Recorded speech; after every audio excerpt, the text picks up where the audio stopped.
my topic today will be living in the 21st century, surfing the relentless waves of information. We are living in the information age. And the late author of 7 Habits of Highly Effective People, you happen to know him? Yes, what was his name? Dr. Stephen Covey. He brilliantly summarized the ages of civilization into 5. We moved from hunter and gatherer to agricultural age, and then we moved to industrial age. Now we are living in the information age. And he speculated that in the future we would move toward wisdom age, and that caught my attention. What do we mean when we live in the information age? The old saying goes, when life gives you a lemon, what do? You make lemonade. That is fine. What if life hands you a lemon, an apple, a pineapple, and a durian? What would you make out of it? Still a lemonade? A fruit shake, right, very good, fruit shake, but with some lemon and durian in it. I don't know how it would taste. But this is just the representation of our life. We are the accumulation of information. And today I would like to touch on these issues, that we are living in fragmented realities. We don't experience life as a whole. We experience it in bits and pieces. And I'm going to take 4 worlds and illustrate it with my own life experience. The physical world, the social world, the personal world, and the spiritual world. Let's start early. While I was in primary school, I did not know anything. I was completely under the shadow of my brother and sisters. They were all outstanding students. And I was the last one. So when I went to school, my teachers would just say, okay, so you are the brother of Mr. Vivid. You should be good at social studies. Okay, another teacher came. You are the son or the brother of Mr. Vitu. So you should be good at mathematics. Another teacher came. You are the brother of your sister. So you should be good at science. And Khmer literature was the only subject that I loved, and they did not mention it. That teacher didn't know me. So 3 subjects with big expectation, the one that I loved, no one paid attention to. And that was those early days. I needed to live up to expectations. And the teacher was just one thing. Another one was my mother. My mother was a quality assurance manager. Why do I say that? Because she spot-checked my progress every day. And that was easy. When I know that she would check my progress, I would just prepare it well. But as time went on, she only did it intermittently. It did not happen regularly. So I need to predict. And what is funny is that when I was in primary school, I never got any score besides 10 out of 10, 8 out of 10, and 2 out of 10. Yeah, she usually spot-checked on the day that I got 2 out of 10. So I thought, I would try to be happy. I went into my home with enthusiasm. I sang and I said, show me the study record. Right, 2 out of 10. Yes, I would just fake my enthusiasm. One day I got 10 out of 10. I pretended to be sad. She did not say anything. She did not check my study records. So those were the early days. But when I went to high school, it was another world. So teenage life is the most exciting. It's the formative years where we start to see the world by ourselves for the first time. Yes, the old saying goes again, don't judge the book by its cover. But this is only true for book lovers. Teenagers are cover readers. They don't read the books. They only read the covers. So this saying doesn't work. And sadly, some people still do it as adults, especially some of my students. They like to read the cover of the book, the front page, the back page, and pass the exam. That's great, right? I have never done that. So in teenage life, I was in secondary school. I was trying to see the excitement of living in this world, the cars, motorbikes, technological gadgets. I was blown away by life. But the thing is that I found it hard to survive when I went to university. Because when I went to university, the time I started to realize if I stick to the physical world, I would never be excelled in what I was doing. Because I have never been good looking in my life. Yes, at least not to the point that I am satisfied. Yes, so I always think that because I don't look good, but there is something that I still got from primary school. I could be an outstanding student. Because at that time, the teacher and my mother kept pushing me. Yes, so in university, I was living in the social world. I prioritized more about communications, of who I was with other people. I mastered a lot of techniques techniques for being a public speaker, techniques for being a debater, techniques for being a researcher. But that just happened for so long.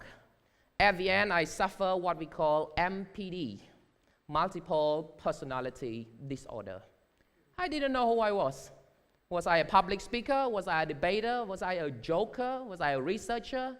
Was I what? What was me? So that puzzled me, and then I began my search. I read the work of Stephen Covey, of Jim Rohn, Anthony Robbins, Jack Canfield, Bob Proctor, anyone you could name in the self-development industry. I went from book to book, hopefully that I could find answers. Why I was not happy living in this world with so many roles and statuses. So I moved beyond what we call the techniques, because Dr. Stephen Covey mentioned that techniques can only build your personality, and personality can only last for so long. You may behave in a certain way with your friends, with your family, at school, with your girlfriend or boyfriend, but at the end of the day, who are you? So that is the challenge of living by techniques. You cannot use techniques to live our life, right? So we move to what we call principles. Dr. Stephen Covey says principles are timeless. We don't need to change who we are when we develop certain core values like compassion, integrity, honesty. So I was blown away by this philosophy. So I started to follow him to go from techniques that build personality to principles that build character. So when I graduated from university, at the peak of my career, I got 5 jobs. Okay? 2 on weekdays, 3 at the weekend. I was a money smith, so obsessed with money. But at the end of the day, I realized I am too tired to spend the money. Yes, no time to spend the money. So that was still missing. And I began my search again, okay, from the effect of socialization to the physical world, to the social world.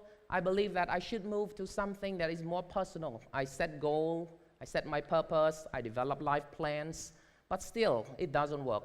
So I wonder why. I listened to many songs, but one song caught my attention. And that song was The Prisoners in Paradise by Europe. And we just quote some of the lyrics here. I cannot sing. Yes. The quotes go like this. We are the prisoners in paradise. We are still far away from heaven's door. We have it all, but we want it more.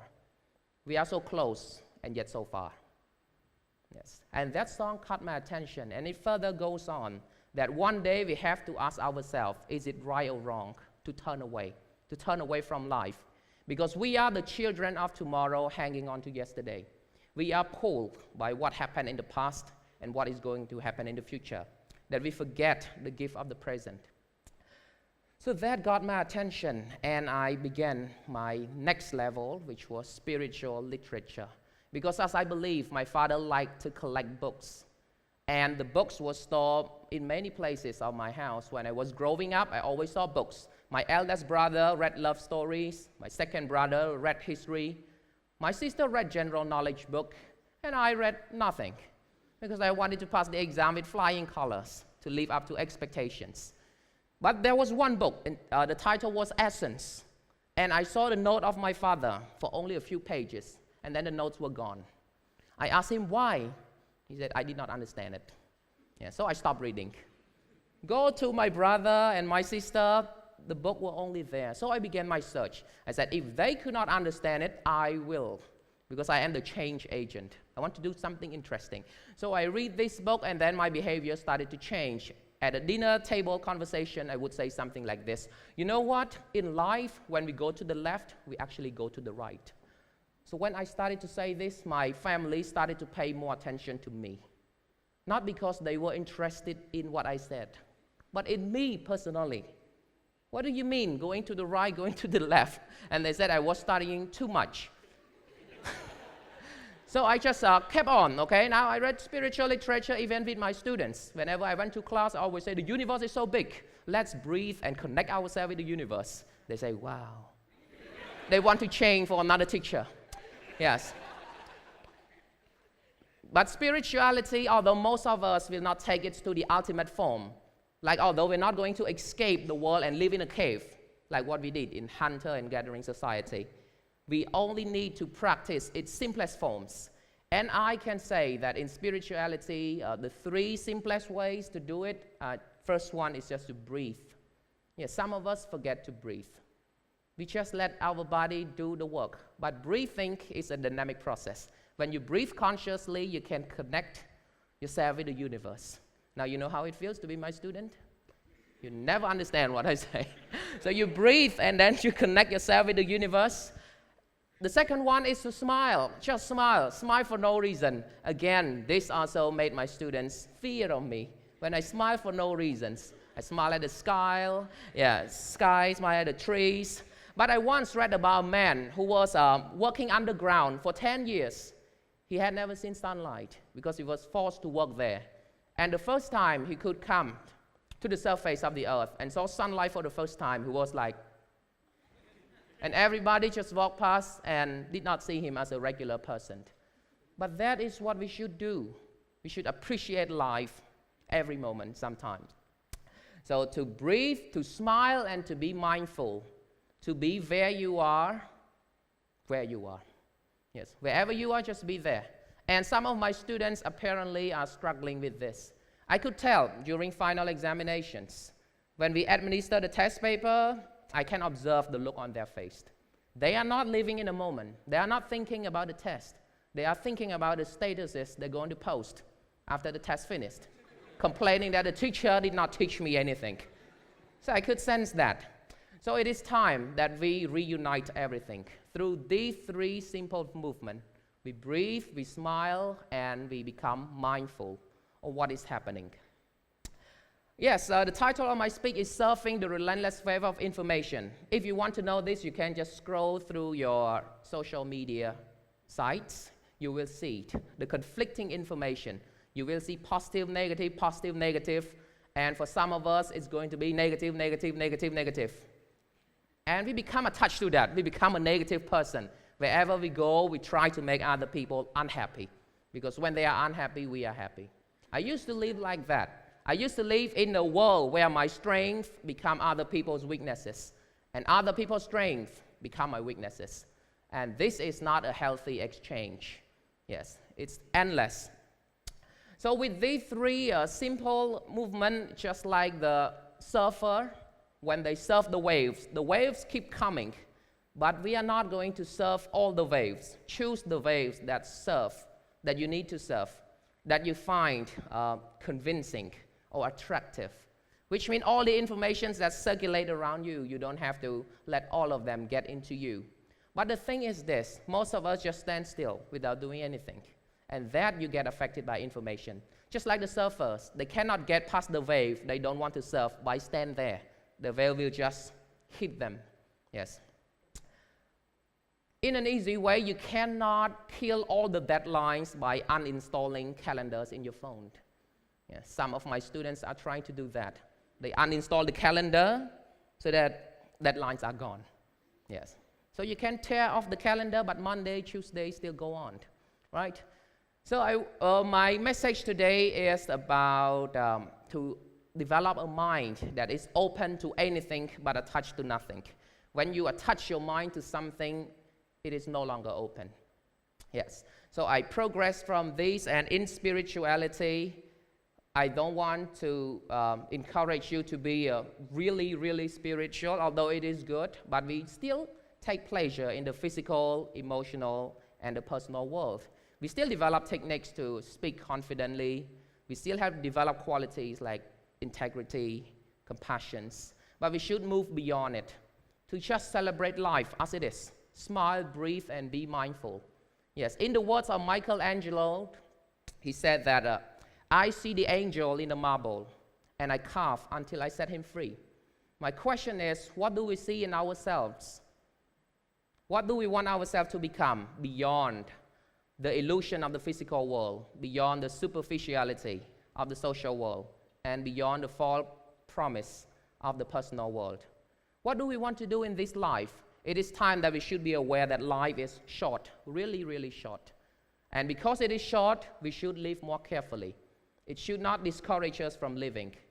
So I firmly believe that when we live faithfully, when it's time for us to go, we will go gracefully. Thank you so much.